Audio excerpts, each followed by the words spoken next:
시간에 우리는 아브라함과 롯이 서로 갈라서게 되는 것을 살펴보았습니다. 하나님을 믿는 사람들이 믿음의 한길을 가면 얼마나 좋아요? 서로 갈등이 없고 서로 분쟁이 없고 상처가 없고 한 마음으로 한 목소리로 믿음의 한길 가면 너무나도 좋겠지요. 그런데 우리가 세상을 바라보는 그 시각에 따라서 세상적인 시각을 가지고 있느냐 믿음의 시각을 가지고 있느냐에 따라서 이렇게 아브라함과 롯이 서로 갈라서듯이 그렇게 믿음의 길에서 이탈하는 사람들이 있더라라고 하는 것입니다. 자, 어쨌든 롯과 아브라함이 갈라서게 되었습니다. 여러분, 이때 아브라함의 마음이 어땠을까요? 아브라함과 롯이 좁은 땅 베델 지역에서 같이 살다가 자꾸만 갈등하게 되었습니다. 그래가지고 야, 이렇게는 못 살겠다. 이러다가는 하나님의 영광을 가리우겠다. 이방 사람들에게 이게 무슨 우리가 무엇을 보여주는 짓이냐 하면서 갈라서게 되었잖아요. 여러분, 이때 아브라함의 마음이 어땠을까요? 우리나라 사람들이 이럴 때 아주 적절하게 사용하는 표현이 있습니다. 시원섭섭하다 라고 하는 거죠. 예, 시원했을 것입니다. 아들같이 키워온 조카 롯과 갈등하고 싸우게 되는 이 상황이 얼마나 불편했겠습니까? 싸우고 싶지 않은데, 갈등하고 싶지 않은데, 할 수만 있으면 좀 피하고 싶고, 할 수만 있으면 평화롭고 싶은데 자꾸만 싸우게 되니 이 얼마나 불편했겠어요? 그런데 이제 떠나게 되었으니 이제 다시 싸울 일이 없고 마음 한편 이제는 뭐 싸울 일이 없겠구나 시원했을 것입니다. 그런데 시험만 하지 않았을 것이에요. 섭섭하기도 했을 것입니다. 그야말로 아들처럼 키워온 조카가 아닙니까? 그 조카에게 가나안 땅을 양분하자고 제안을 하고요. 그리고 네가 먼저 선택하라고 선택권까지 주었습니다. 그런데 롯이 아브라함의 계획과 아브라함의 의도와는 상관없이 전혀 상관없는 방향으로 소돔과 고모라로 떠나가게 되었더라고 하는 거지요.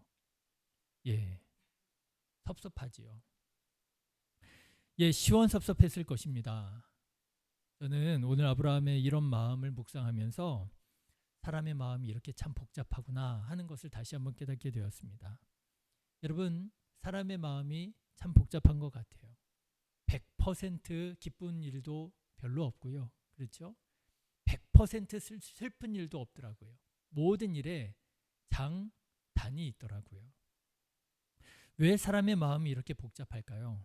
저는 사람이 관계적인 존재이기 때문이라 이렇게 생각을 해봅니다. 여러분, 하나님께서 세상을 창조하시고 그 세상 가운데 아담이라고 하는 사람을 만들어 두셨습니다.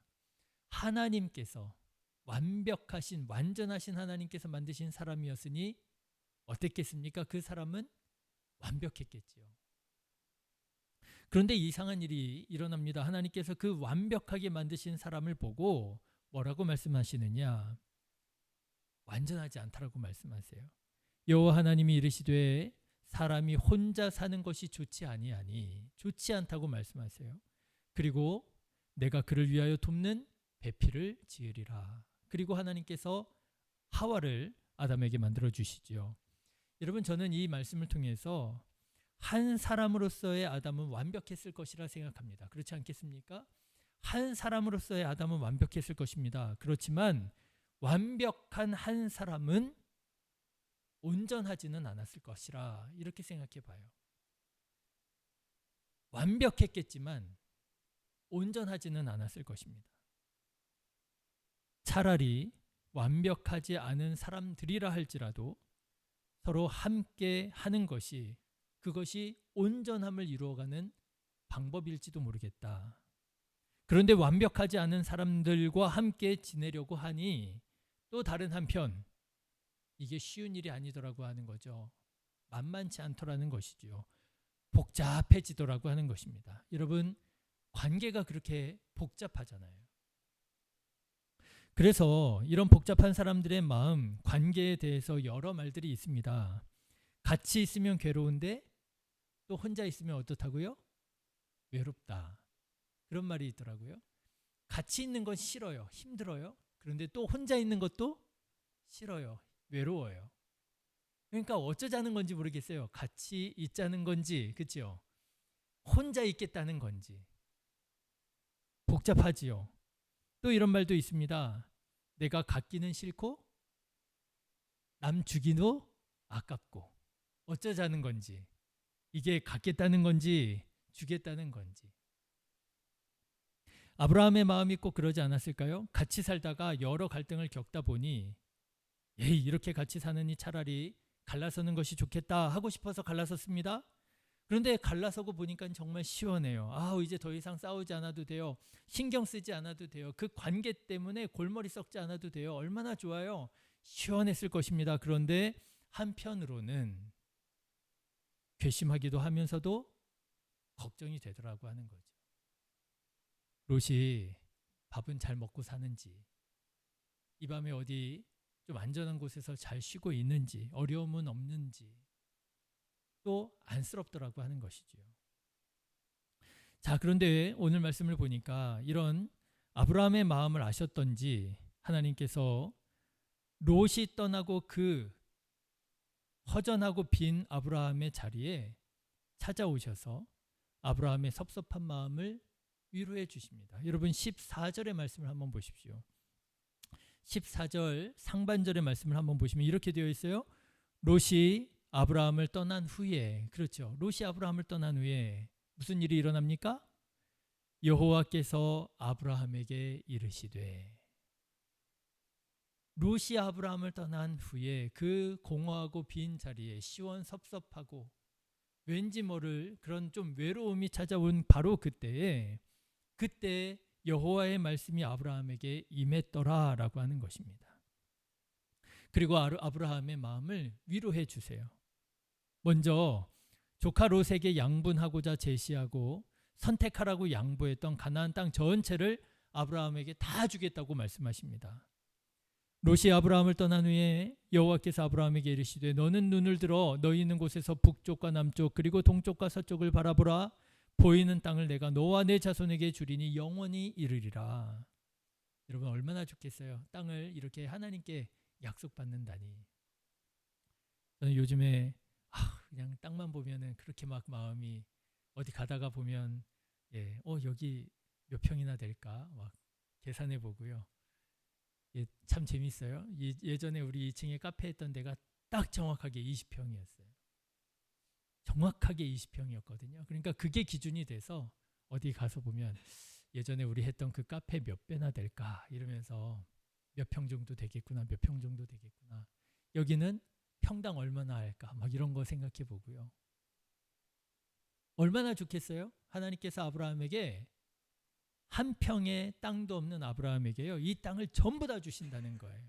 하나님, 아브라함이 너무너무 좋지 않았겠습니까? 그런데 땅으로는 아브라함의 그 섭섭하고 허전한 마음이 채워지지 않았을 것이라고 하는 거예요. 생각해 보십시오. 땅으로 풀릴 마음 같았더라면, 땅으로 채워질 마음 같았더라면 아브라함이 롯에게 가나안 땅 양분하자고 했겠어요? 네가 먼저 선택하라고 했겠어요? 아브라함의 진짜 마음은 땅에 있는 것이 아니지요. 그런데 하나님께서 땅 주시겠다 하셨을 때 감사하면서도 왠지 모를 그 마음에 복잡한 허전한 쓸쓸한 마음이 있었을 것이라고 하는 거죠. 그런데 아브라함은 놀랍게도 이 하나님의 말씀을 듣고 그 섭섭한 마음이 풀어졌던 모양입니다. 왜요? 하나님께서는 이 말씀 속에 아브라함의 가장 큰 소원과 가장 큰 문제가 무엇인지를 알고 계셨고 또 만져주셨기 때문이라고 하는 거예요. 여러분 말씀을 보십시오. 아브라함에게 땅을 주시겠다고 약속하는데 누구에게 땅을 주겠다고 말씀하셔요? 너와 내 자손에게 주리라고 약속하십니다. 뭐가 문제였던 거예요? 아브라함에게 자손이 문제였던 거예요. 아브라함의 깊은 상처, 아브라함의 가장 큰 기도의 제목, 하나님 나에게는 후사가 없습니다. 나의 대를 이을 후사가 없습니다 하는 그 외로움이 있었겠잖아요. 아버지 하나님께서는 그 아브라함의 마음을 알고 계셨더라고 하는 거죠. 땅을 주시겠다. 겉으로 보면 땅 주시는 것처럼 보이지만 정말 하나님께서 아브라함에게 주시기 원하셨던 건 무엇이었어요? 아브라함이 그토록 바라고 원하셨던 자손을 주시겠다고 약속하시는 말씀이더라라고 하는 거예요. 이렇게 말씀하시는 거죠. 그래, 아브라함아, 내가 안다. 네가 가장 원하는 것, 그게 뭔지 내가 알아. 내가 그 소원 들어줄 거야. 걱정하지 마. 믿기만 해. 하나님께서 아브라함의 그 상처를 알고 계셨고 어루만지고 계시더라고 하는 거예요. 물론 보통 사람들 같았으면 이 말씀을 믿음으로 받아들이기가 쉽지만은 않았을 것입니다. 지금 아브라함 나이가 몇 살이에요? 75세가 넘었을 때잖아요. 아들 한 사람 없는 아브라함에게 자손을 이 땅을 다 주겠다고, 자손에게 이 땅을 다 주겠다고 하시는 이 하나님의 말씀이 그렇게 쉽사리 믿어지지는 않았을 거예요. 그렇지만 아브라함은 이 하나님의 말씀을 믿음으로 받아들입니다. 어떻게 할 수 있느냐? 그 다음에 아브라함의 행동을 보면 아브라함이 믿음으로 하나님의 말씀을 아멘하고 받아들였구나 알 수 있어요. 여러분 다시 한번 말씀으로 돌아가 보십시오. 이 약속의 말씀을 들은 아브라함이 어디로 갑니까? 헤브론으로 갑니다. 여러분 18절 말씀 같이 읽어보실까요? 이에 아브라함이 장막을 옮겨 헤브론에 있는 마므레 상수리 수풀에 이르러 거주하며 거기서 여호와를 위하여 제단을 쌓았더라. 하나님의 약속의 말씀을 들은 아브라함이요, 어떤 이유인지 어떤 목적인지 우리는 정확하게 알 수 없지만 헤브론으로 거처를 옮겼다라는 거예요. 그런데 이 헤브론으로 거처를 옮겼다라고 하는 사실이 사실 상당히 의미가 있는 말씀입니다. 헤브론은 어떤 곳이냐? 여러분 헤브론은요 원래 기럇 아르바라고 불려지는 곳입니다. 기럇 아르바. 그래서 성경을 보면은요 때때로는 기럇 아르바라고 나오기도 하고요, 헤브론이라고 또 나오기도 합니다. 원래 이곳은 기럇 아르바라고 불려졌던 곳인데요. 이 기럇이라고 하는 말은 도시, 성이라는 뜻입니다. 그래서 성서 지명에 보면 기럇이라고 하는 이름이 종종 들어가요. 그러면 아르바는 무슨 뜻이냐? 두 가지로 해석할 수 있습니다. 아르바를 아낙자손, 거인족이지요. 아낙자손 중에 사람의 이름으로 아르바라고 하는 사람의 이름으로 볼 수도 있고요. 그러면 어떻게 돼요? 뜻이 아르바의 도시가 되는 거죠. 그리고 아르바가요 넷이라고 하는 숫자를 의미한다고 합니다. 넷. 부엘, 세바. 그러면은 부엘은 우물을 말하고요. 세바는 7, 7을 말하잖아요. 이런 식으로 그 지역에 우물이 7개가 있었다. 그래서 부엘세바일 거예요. 기럇 아르바는요 그 지역에 도시가 4개가 있었을 거다. 이렇게 추측을 할 수 있다라고 하는 거죠. 이게 원주민들이 부르는 이름이었던 것이에요. 기럇 아르바. 그런데 이스라엘 사람들은 이 기럇 아르바를 뭐라고 불렀느냐? 헤브론이라고 불렀다는 거예요.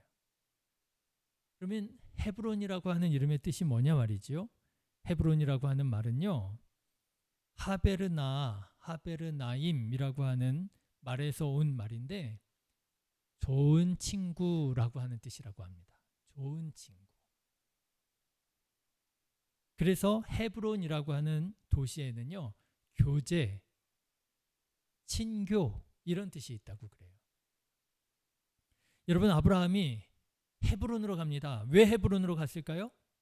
비록 아들같이 키워온 롯이 떠나서 그 마음 섭섭하고 답답하겠지만 하나님의 말씀을 믿음으로 받아들이고 나니 이제는 내가 사람이 아니라 하나님과 더 깊은 관계, 더 가까운 친밀한 교제를 나눠야 되겠구나라고 하는 마음, 깨달음이 있었던 모양이에요. 내가 하나님과 교제 나눠야 되겠다. 내가 하나님과 친교를 나눠야 되겠다.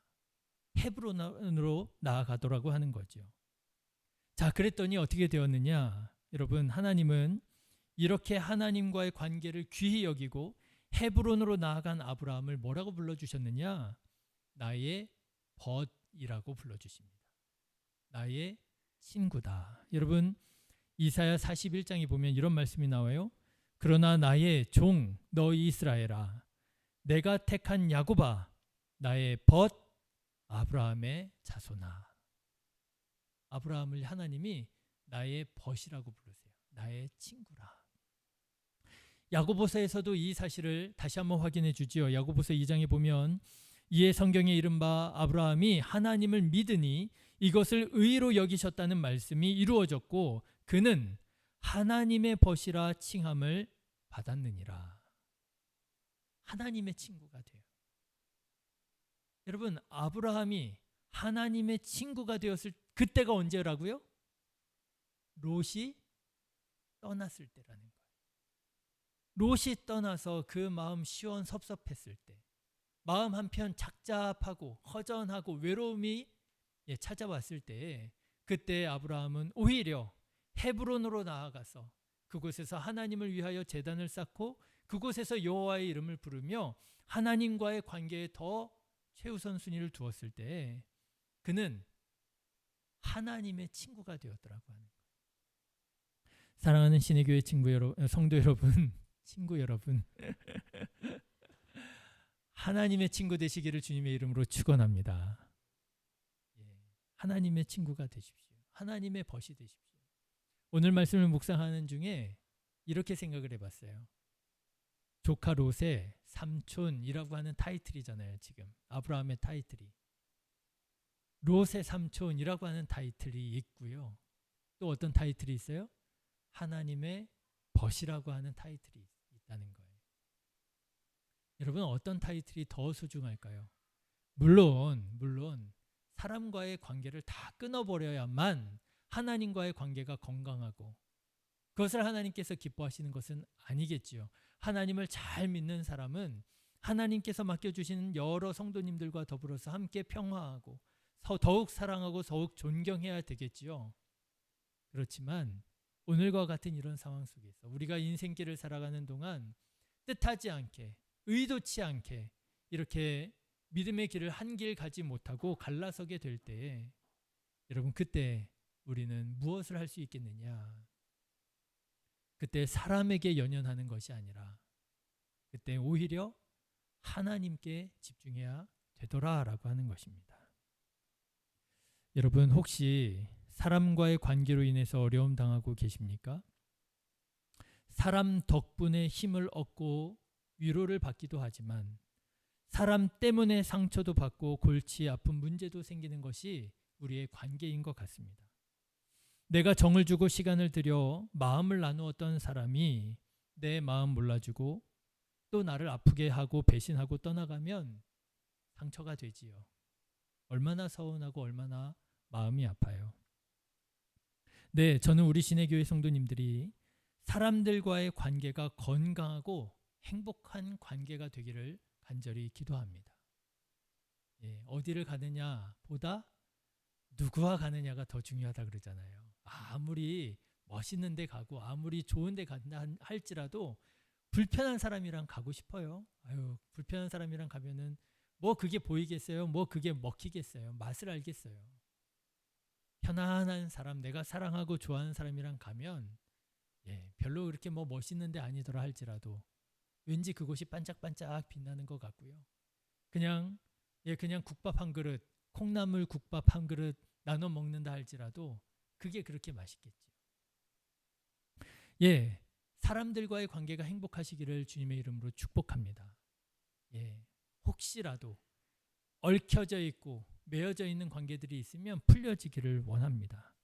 그렇지만 행여 그러지 못한다 할지라도 때때로 우리들에게 정말 풀 수 없는, 인간적으로 어떻게 할 수 없는 그런 어려운 관계들이 있다 할지라도 여러분, 포기하지 마시고 상처받지 마시고 우리가 누구보다도 가까이 해야 할 관계가 있음을 여러분 기억하시고 아브라함처럼 헤브론으로 나아가는 우리 성도님들이 되시기를 주님의 이름으로 권면합니다. 하나님의 말씀을 신뢰하는 믿음을 가지고 하나님과의 더욱더 깊은 만남, 하나님과의 더욱더 친밀한 교제에 여러분 도전해 보시기를 바랍니다. 그런 의미에서 보면 저는 신앙생활이 물론 하나님과의 관계, 나 자신과의 관계, 이웃과의 관계, 관계라고 할 수 있겠지만 저는 그런 의미에서 본다면 신앙생활이 다른 한편 홀로서기라고 할 수도 있겠구나 하는 생각이 들어요. 그렇지 않습니까? 홀로서기예요.